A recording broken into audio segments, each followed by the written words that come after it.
ప్రపంచం మొత్తం మీద చూస్తే పాములు లేని దేశం న్యూజిలాండ్. అసలు ఒక దోమ కూడా లేని దేశం ఐస్లాండ్. అసలు రాత్రి అనేదే లేని దేశం నార్వే. ఒక్క జైలు కూడా లేని దేశం నెదర్లాండ్.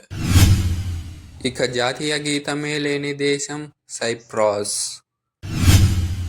పోలీసులే లేని దేశం పలావ్. ఇక ప్రధానమంత్రి లేని దేశం సింగపూర్. ఒక్క నది కూడా లేని దేశం వాటికన్. రాజధాని లేని దేశం నౌరు. ప్రపంచంలో అన్ని దేశాలు రెక్టాంగిల్ షేప్లో ఉంటాయి, కానీ రెక్టాంగిల్ షేప్లో లేని దేశం నేపాల్.